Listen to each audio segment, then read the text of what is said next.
Susanti, yang kedua adalah Ranita Lapauti, yang ketiga adalah Monica Putri, yang keempat adalah Windy Antika, yang kelima Zahira Sufyan, dan yang keenam saya sendiri, Dipti Istika Yuniawati.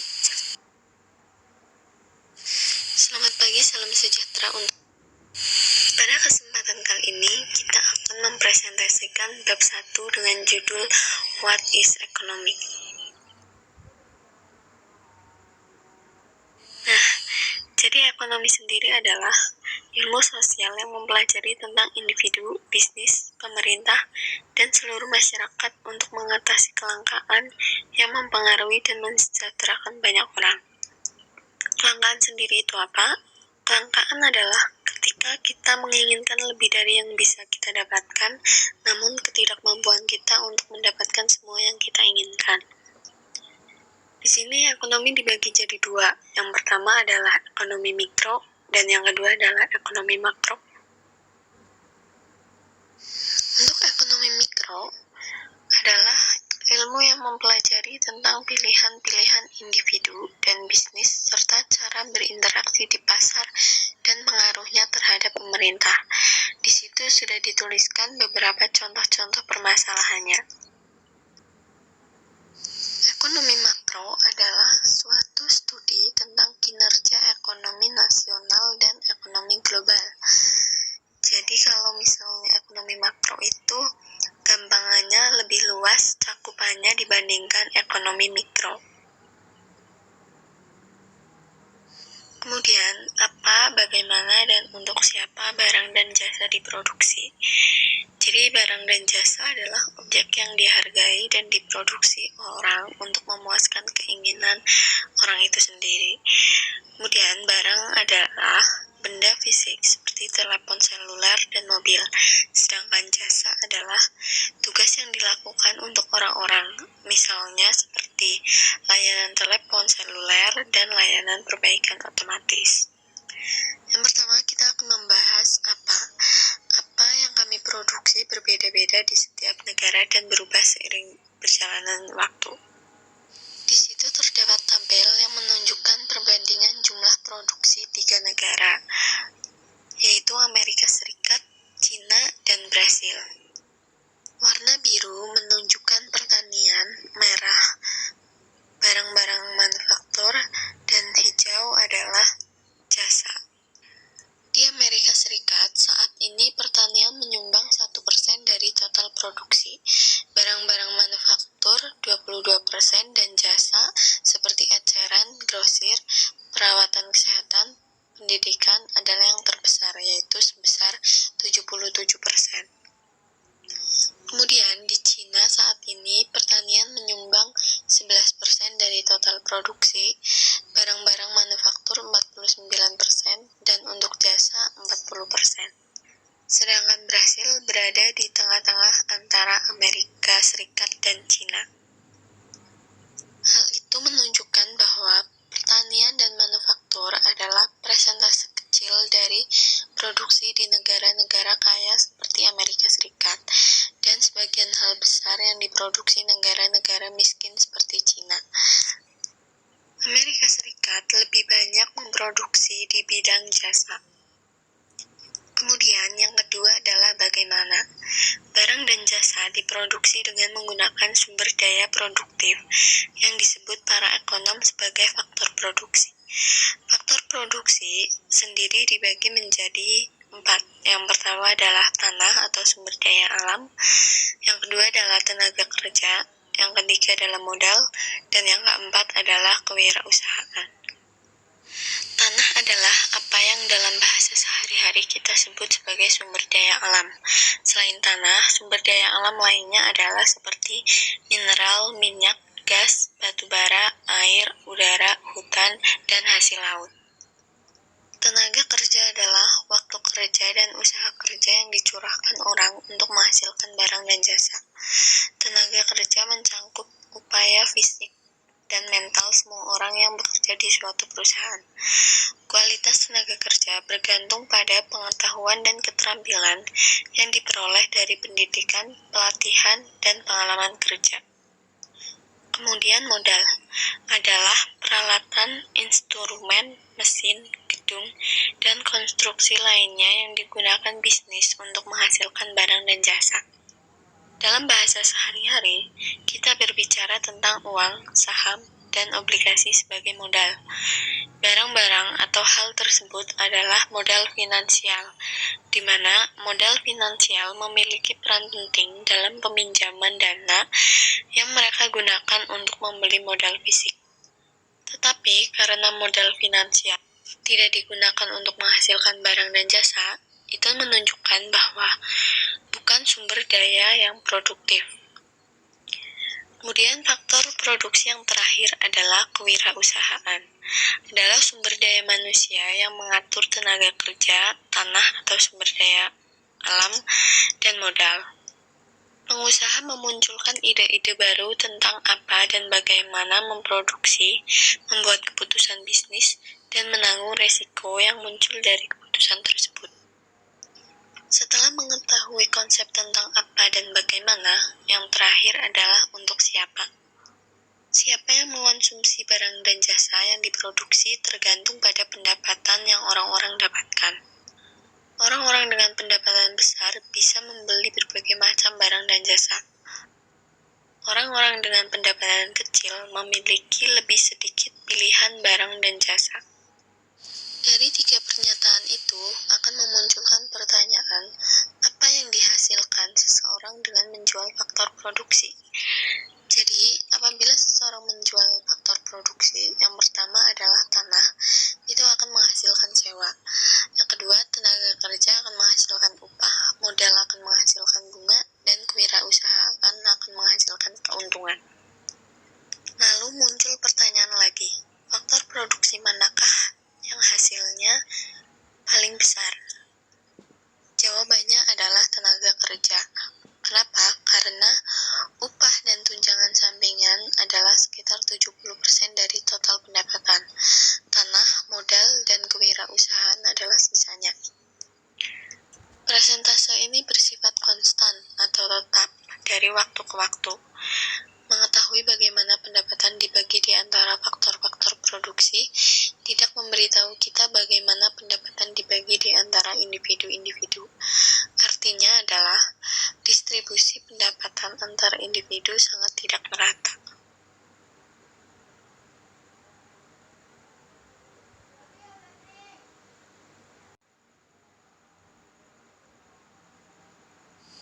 Setelah mengetahui sedikit tentang ekonomi, selanjutnya adalah dapatkah kita mengejar kepentingan pribadi di atas kepentingan sosial? Kita bahas kepentingan pribadi terlebih dahulu. Kepentingan pribadi, suatu pilihan ada untuk kepentingan pribadi kita jika menurut kita itu adalah pilihan yang terbaik yang ada untuk kita. Dan sebagian besar pilihan kita adalah untuk kepentingan kita sendiri. Kita menggunakan waktu dan sumber daya lainnya dengan cara yang paling masuk akal, dan kita tidak terlalu memikirkan bagaimana pilihan kita mempengaruhi orang lain. Contohnya, ketika kita memesan makanan yang dikirim ke rumah karena kita lapar dan ingin makan, bukan karena berpikir bahwa pengirim makanan membutuhkan penghasilan dari pemesanan kita. Nah, dan ketika si pengirim muncul di depan pintu, dia tidak membantu kita, melainkan kembali lagi bahwa dia juga mengejar kepentingan pribadinya dan mengharapkan tips yang besar dari kita. Sedangkan kepentingan sosial adalah suatu pilihan ada dalam kepentingan sosial jika itu mengarah pada hasil terbaik bagi masyarakat secara keseluruhan. Kepentingan sosial memiliki dua dimensi. Yang pertama adalah efisiensi dan yang kedua adalah kesetaraan atau keadilan. Apa yang terbaik untuk masyarakat adalah penggunaan sumber daya yang efisien dan adil. Para ekonom mengatakan bahwa efisiensi dicapai ketika sumber daya yang tersedia digunakan untuk memproduksi barang dan jasa dengan biaya serendah mungkin dan dalam kuantitas yang memberikan nilai atau manfaat sebesar mungkin. Nah, untuk efisiensi, mungkin nanti akan dibahas oleh kelompok 2 pada bab 2. Untuk saat ini, pikirkan efisiensi sebagai situasi di mana sumber daya digunakan sebaik mungkin. Sedangkan keadilan tidak memiliki definisi yang pasti. Setelah mengetahui sedikit tentang ekonomi, selanjutnya adalah dapatkah kita mengejar kepentingan pribadi di atas kepentingan sosial? Kita bahas kepentingan pribadi terlebih dahulu. Kepentingan pribadi. Setelah membahas tentang kepentingan pribadi dan kepentingan sosial, lalu akan muncul banyak pertanyaan mengenai bisakah kita mengatur kehidupan ekonomi kita sehingga sesuai dengan kepentingan pribadi dan kepentingan sosial, atau bisakah perdagangan di pasar bebas mencapai kepentingan sosial? Dan masih banyak pertanyaan lainnya. Mari kita bahas pertanyaan-pertanyaan ini dengan 4 contoh. Yang pertama adalah globalisasi. Artinya perluasan perdagangan internasional, pinjam-meminjam, dan investasi. Nah, globalisasi sendiri adalah di mana pembelian barang dan jasa murah yang diproduksi di negara lain dan merupakan kepentingan pribadi perusahaan multinasional yang berproduksi di wilayah berbiaya rendah dan menjual di wilayah dengan harga tinggi. Contohnya adalah ketika China Airlines membeli pesawat yang dibuat oleh orang Amerika. Dengan adanya globalisasi akan membawa produksi yang lebih luas dan kesempatan kerja bagi beberapa pekerja. Ekonomi era informasi. Adanya revolusi informasi jelas telah melayani kepentingan pribadi kita. Revolusi telah menyediakan ponsel, laptop, aplikasi, dan internet.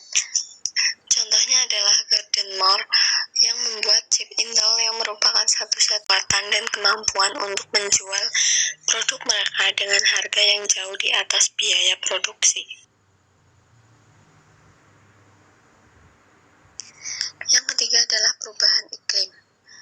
Di dalam dunia perekonomian, membakar bahan bakar fosil untuk menghasilkan listrik dan untuk menggerakkan pesawat terbang, mobil, dan truk mengeluarkan 28 miliar ton karbon ke atmosfer setiap tahun. Artinya setiap orang adalah 4 ton. 2/3 dari emisi karbon dunia berasal dari Amerika Serikat, Cina, Uni Eropa, Rusia, dan India. Emisi yang tumbuh sangat cepat datang dari India dan Cina. Yang keempat adalah ketidakstabilan ekonomi. Tahun-tahun antara 1993 sampai 2007 adalah periode stabilitas ekonomi yang luar biasa. Sedemikian rupa sehingga disebut moderasi besar. Selama tahun-tahun itu, ekonomi Amerika Serikat dan global sedang berkembang pesat. Pendapatan di Amerika Serikat meningkat 30% dan pendapatan di Cina 3 kali lipat. Bahkan gelombang kejutan ekonomi 9/11. The Economic Way of Thinking, atau cara berpikir ekonomi. Dalam berpikir ekonomi ada 6 gagasan utama. Yang pertama yaitu the choice is a trade-off, atau pilihan adalah pengorbanan. Karena kita menghadapi kelangkaan, kita harus membuat pilihan. Dalam melakukan pilihan, kita mengalami trade-off, yaitu sesuatu yang kita korbankan karena memilih hal lain. Jadi begini, dalam suatu waktu kita tidak bisa memilih semuanya secara bersamaan. Kita harus memilih salah satu di antara 2 pilihan. Misalnya, pada malam minggu lebih memilih menghabiskan waktu untuk belajar ekonomi atau bersenang-senang dengan teman. Tentunya, kita tidak bisa melakukan kedua aktivitas tersebut secara bersamaan. Maka, salah satunya harus dikorbankan. Hal yang dikorbankan itulah yang disebut dengan trade-off. Yang kedua, making a rational choice. Membuat pilihan yang rasional. Pilihan rasional adalah pilihan yang membandingkan biaya dan manfaat serta mencapai manfaat terbesar untuk orang yang membuat pilihan. Contoh, kamu menyukai kopi hitam yang rasanya pahit dan kuat, tapi temanmu menyukai kopi susu yang manis. Nah, pilihan rasional dari permasalahan tersebut yaitu kamu memilih espresso, temanmu memilih cappuccino.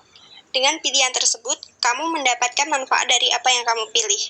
Jangan kamu malah memilih cappuccino yang bukan selera kamu. Itu hanya membuang-buang biaya yang kamu keluarkan untuk membelinya. Yang ketiga, benefit atau manfaat. Manfaat dari sesuatu adalah keuntungan atau kesenangan yang membawa dan ditentukan oleh preferensi, oleh apa yang orang suka dan tidak suka dan intensitas perasaan itu. Ekonom mengukur manfaat sebagai orang yang paling rela mengorbankan waktunya untuk mendapatkan sesuatu. Contohnya, kamu mengorbankan waktu bermainmu untuk belajar. Nah, kamu akan menikmati manfaatnya di saat kamu lulus nanti.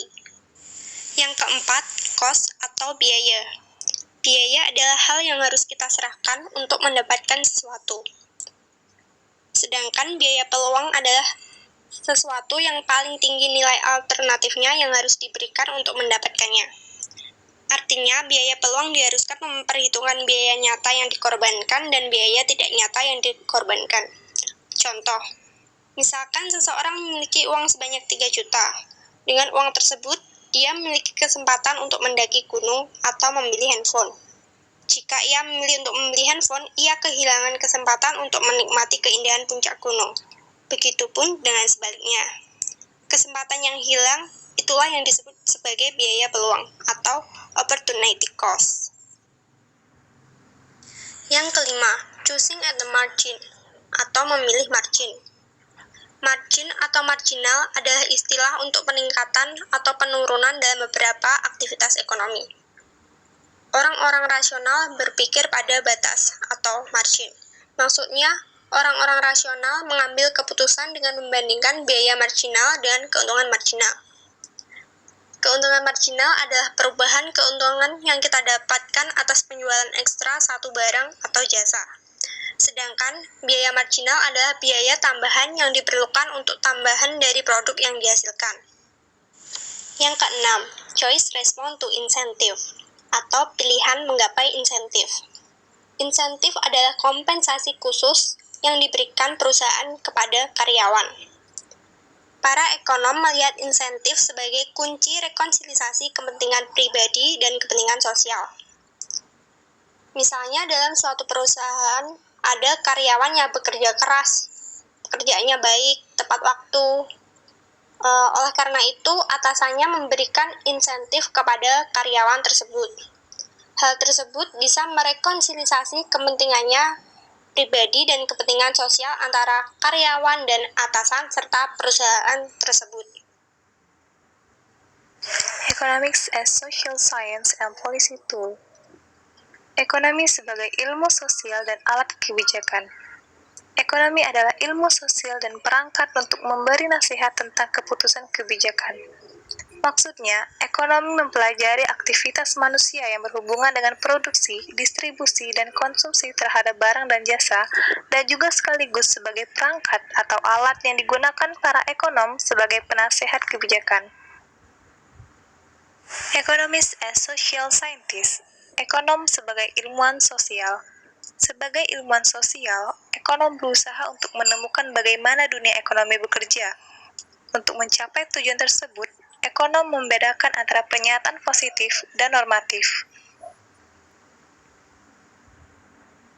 Positive statements. Pernyataan positif. Pernyataan positif adalah tentang apa adanya, yaitu pernyataan yang bersumber dari kejadian nyata yang terjadi di dunia ini. Pernyataan positif bisa benar atau salah dan diuji dengan memeriksanya berdasarkan fakta. Contoh, planet kita memanas karena jumlah batu bara yang kita bakar. Pernyataan tersebut merupakan pernyataan positif karena kita dapat menguji apakah itu benar atau salah berdasarkan fakta yang ada. Tugas utama para ekonomi adalah menguji pernyataan positif tentang bagaimana dunia ekonomi bekerja dan untuk menyingkirkan mereka yang salah. Ekonomi pertama kali diluncurkan pada akhir 1700-an. Normative statements. Pernyataan normatif. Pernyataan normatif adalah tentang apa yang seharusnya, yaitu pernyataan yang menitik beratkan pada apa yang seharusnya terjadi untuk hasil yang baik. Pernyataan normatif tergantung pada nilai-nilai dan tidak dapat diuji. Tujuan kebijakan adalah pernyataan normatif. Contoh, kami harus mengurangi penggunaan batu bara hingga 50%. Kamu boleh setuju atau tidak setuju dengannya, tapi Anda tidak dapat mengujinya. Karena itu tidak menegaskan fakta yang bisa diperiksa. Unscrambling cause and effect, menguraikan penyebab dan akibat. Para ekonom sangat tertarik pada pernyataan positif tentang sebab dan akibat, seperti apakah komputer semakin murah karena orang membelinya dalam jumlah yang lebih banyak, atau apakah orang membeli komputer dalam jumlah yang lebih banyak karena harganya yang semakin murah. Untuk itu, para ekonom membuat dan menguji model ekonomi. Model ekonomi adalah sebuah deskripsi dari beberapa aspek dunia ekonomi yang hanya menyertakan fitur yang diperlukan untuk tujuan yang ada. Contoh, ekonomi model jaringan telepon seluler dapat mencakup fitur-fitur seperti harga panggilan, jumlah pengguna telepon seluler, dan volume panggilan. Tapi modelnya akan mengabaikan warna dan nada dari ponsel, karena hal itu tidak diperlukan. Kenapa? Karena hal itu tidak tercakup dalam ekonomi model jaringan telepon seluler. Sebuah model diuji dengan membandingkan prediksinya dengan fakta, karena model ekonomi menggunakan pernyataan positif. Menguji model ekonomi itu sulit karena kita mengamati hasil secara simultan perubahan banyak faktor. Maksudnya, kita akan mengamati hasil secara serentak mengenai faktor-faktor yang akan mengalami perubahan. Untuk mengatasi hal tersebut, ekonom mencari eksperimen alami, melakukan investigasi statistik untuk temukan korelasi, dan melakukan eksperimen ekonomi dengan menempatkan orang dalam situasi pengambilan keputusan dan memvariasikan pengaruh satu faktor pada satu waktu untuk menemukan bagaimana mereka menanggapinya. Economist as policy advisor. Ekonom sebagai penasihat kebijakan. Ekonomi itu berguna. Ekonomi adalah perangkat untuk menasihati pemerintah dan bisnis, dan untuk membuat keputusan pribadi, yang digunakan ekonom sebagai penasihat kebijakan. Beberapa ekonom paling terkenal bekerja sebagian sebagai penasihat kebijakan.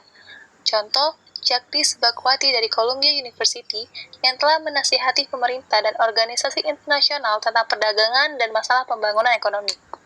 Dan juga Christina Romo dari The University of California yang sedang cuti dan menjabat sebagai kepala penasihat ekonomi untuk Presiden Barack Obama dan ketua dari Dewan Penasihat Ekonomi Presiden. Semua pernyataan kebijakan di mana para ekonom memberikan nasihat melibatkan perpaduan antara positif dan normatif. Tidak hanya salah satunya saja, positif saja atau normatif saja, namun harus kedua-duanya. Graphing data atau membuat grafik data. Grafik mewakili kuantitas sebagai jarak pada garis. Dalam gambar A1.1, jarak pada garis horizontal mewakili suhu, diukur dalam derajat Fahrenheit. Gerakan dari kiri ke kanan menunjukkan peningkatan suhu. Titik 0 melambangkan 0 derajat Fahrenheit. Di sebelah kanan 0 suhunya positif, dan di sebelah kiri 0 suhunya negatif, seperti yang ditunjukkan oleh tanda minus. Jarak di garis vertikal melambangkan ketinggian, diukur dalam ribuan kaki. Titik 0 mewakili permukaan laut. Titik di atas 0 mewakili kaki di atas permukaan laut. Titik di bawah 0 mewakili kaki di bawah permukaan laut, ditunjukkan dengan tanda minus. Pada gambar A1.1, dua garis skala tegak lurus satu sama lain dan disebut sumbu. Garis vertikal adalah sumbu Y, dan garis horizontal adalah sumbu X. Setiap sumbu memiliki titik 0 yang dibagi oleh dua sumbu dan disebut titik asal. Untuk membuat grafik dua variabel, kita membutuhkan dua informasi, yaitu nilai variabel X dan nilai variabel Y.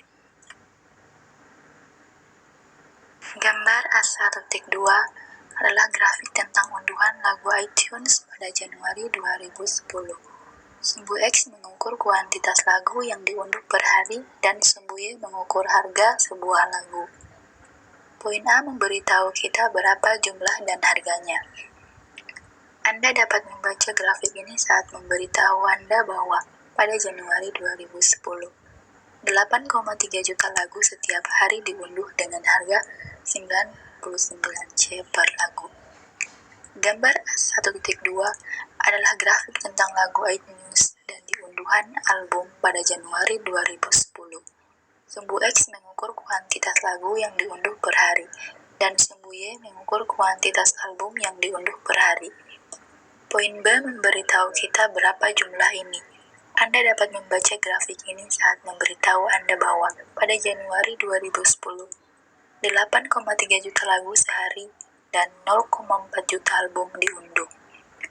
3 grafik yang baru saja Anda lihat memberitahu Anda cara membuat grafik dan cara membaca titik data pada grafik, tetapi tidak meningkatkan data mentah. Grafik menjadi menarik dan mengungkap jika berisi sejumlah titik data karena Anda dapat memvisualisasikan datanya.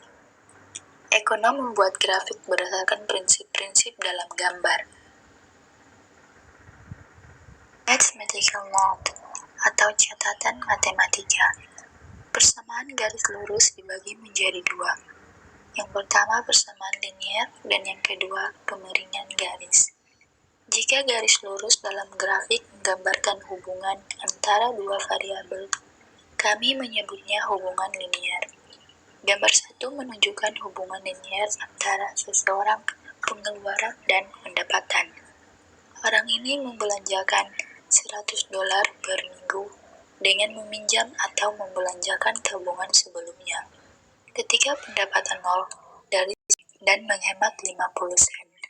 Semua hubungan linier dijelaskan dengan hal yang sama.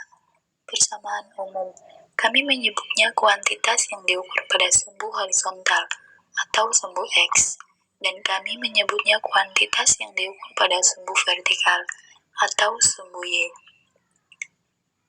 Gambar 1 adalah pendapatan dan Y adalah pengeluaran. Persamaan linier, persamaan yang menggambarkan hubungan garis lurus antara. Graph used in economic models. Grafik yang digunakan dalam model ekonomi. Yang pertama, variable that move in the same, variabel yang bergerak dalam arah yang sama. Yang kedua, variable that move in opposite direction, variabel yang bergerak dalam arah yang berlawanan. Yang ketiga, variable that have a maximum or a minimum, variabel maksimum dan minimum. Yang terakhir, variable that are unrelated, variabel yang tidak berhubungan. Variable that move in the same, variabel yang bergerak dalam arah yang sama. Grafik tersebut menunjukkan dua variabel yang bergerak naik dan turun bersama-sama. Hubungan antara dua variabel yang bergerak dalam arah yang sama disebut hubungan positif atau hubungan langsung. Garis biru menunjukkan hubungan antara dua variabel. Semua garis dalam 3 grafik ini disebut kurva. Sebuah hubungan yang diperhatikan garis lurus disebut hubungan linier. Gambar A menunjukkan hubungan linier antara jarak dan kecepatan. Pada gambar A, kita bisa lihat nilai variabel yang diukur pada poros X meningkat. Begitu pula nilai variabel yang diukur pada poros Y. Hal itu menunjukkan hubungan linier positif karena dua variabel meningkat bersama dan bergerak sepanjang garis lurus, atau bisa disebut positif linear variable.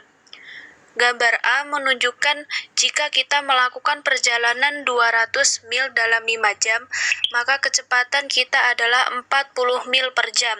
Jika kita menggandakan kecepatan sampai 80 mil dalam 1 jam, maka kecepatan tempuh kita menjadi 400 mil dalam 5 jam. Pada gambar B menunjukkan hubungan yang positif. Dua variabel meningkat secara bersama-sama, tetapi garis yang bergerak melengkung ke atas atau biasa disebut positif becoming better. Gambar A menunjukkan hubungan antara jarak tempuh dengan waktu pemulihan, waktu yang diperlukan detak jantung setelah berlari untuk kembali ke dalam waktu normal kembali. Alasan kenapa lebih curam dan melengkung ke atas karena ada penambahan waktu pemulihan. Butuh waktu kurang dari 5 menit untuk kembali keadaan normal. Dari berlari 100 yard, tetapi akan lebih lama waktu pemulihan sekitar 10 menit jika melakukan berlari dalam 200 yard. Yard merupakan jenis satuan yang sering digunakan untuk menyatakan jarak. Gambar C menunjukkan hubungan positif juga, di mana dua variabel meningkat secara bersama-sama. Tetapi garis bergerak melengkung ke bawah atau bisa disebut positive becoming less. Gambar C menunjukkan hubungan antara masalah kerja siswa dengan jumlah waktu belajarnya. Kenapa bentuk kurva melengkung ke bawah dan lebih curam? Karena siswa menghabiskan banyak waktu untuk belajar. Akhirnya siswa mudah lelah. Akibat rasa lelah, siswa menjadi kurang produktif. Selanjutnya, variable that move in opposite direction. Variabel yang bergerak dalam arah yang berlawanan. Hubungan antara variabel yang bergerak dalam arah yang berlawanan disebut hubungan negatif atau hubungan terbalik. Gambar A1.6 menunjukkan hubungan dua variabel yang bergerak ke arah yang berlawanan. Gambar tersebut menunjukkan hubungan antara waktu permainan tenis dinding dan squash dengan waktu bermain tenis. Jumlah waktu jika dilihat dalam kurva tersebut adalah 5 jam seminggu. Berarti total waktu untuk bermain tenis dan squash adalah 5 jam seminggu. Jika waktu yang dihabiskan lebih banyak untuk bermain tenis, maka untuk bermain squash akan berkurang. Hal itu memicu pergerakan kurva hingga akhirnya membentuk garis linier. Hubungan tersebut masuk ke dalam hubungan negatif dan linier, atau bisa disebut juga dengan negatif linear relationship. Gambar B menunjukkan hubungan antara biaya per mil perjalanan dengan panjang perjalanan. Semakin lama perjalanan akan semakin rendah biaya per milnya. Hubungan ini bisa kita lihat pada kurva yang menurun ke bawah. Hubungan khusus ini dipicu oleh biaya tetap seperti angsuran mobil. Kurva ini disebut dengan negatif becoming less step. Gambar C menunjukkan jumlah waktu luang dan jumlah masalah yang ditangani oleh seorang siswa. Bertambahnya waktu luang membuat masalah menjadi berkurang. Hubungan ini adalah hubungan negatif, di mana dapat dilihat pada garis di kurva tersebut membentuk garis yang ditandai atau menjorok ke bawah, atau bisa disebut juga sebagai negative becoming stable. Variable that have a maximum or a minimum. Variabel maksimum dan minimum. Dalam grafik pada model ekonomi memiliki sebuah titik maksimum dan minimum. Misalnya, perusahaan mencoba untuk membuat keuntungan dan untuk menghasilkan semaksimal mungkin dengan biaya serendah mungkin. Pada gambar A menunjukkan hubungan antara curah hujan dengan hasil panen gandum. Jika tidak ada hujan, gandum tidak akan tumbuh sehingga hasilnya tidak ada atau nol. Ketika curah hujan meningkat hingga 10 hari selama 1 bulan, maka hasil panen gandum mengalami peningkatan. Dengan adanya 10 hari hujan setiap bulan, maka tanaman gandum akan mencapai hasil maksimum, yaitu 40 gantang gandum per hektar. Jika hujan setiap hari, maka akan menurunkan kualitas gandum karena gandum kekurangan sinar matahari dan hasilnya akan turun mencapai titik nol. Hubungan ini merupakan hubungan yang menanjak ke atas, mencapai maksimum, kemudian akan menurun ke bawah menuju batas minimum. Hubungan tersebut dinamakan relationship with a maximum, yaitu titik balik maksimum, karena dari atas kemudian menurun ke bawah. Pada gambar B menunjukkan sebaliknya, yaitu hubungan yang mulai menanjak dari bawah, lalu naik ke atas. Misalnya biaya per mil dengan kecepatan untuk perjalanan. Sebagai contoh pada kecepatan dalam laju mobil. Pada gambar B kita bisa lihat dengan kecepatan 55 mil per jam. Biaya per mil akan mencapai minimum. Hubungan ini dinamakan dengan relationship with a minimum, yaitu hubungan di titik minimum, karena dari bawah bergerak menanjak ke atas. Yang terakhir, variabel that are unrelated, variabel yang tidak berhubungan. Variabel satu dengan variabel lain tidak berkesinambungan atau tidak memiliki hubungan antara variabel satu dengan variabel lainnya. Kita dapat melihat dari kedua variabel ini yang tidak berhubungan antara satu dengan yang lainnya. Pada gambar A, siswa dalam jurusan ekonomi direncanakan sekitar 75%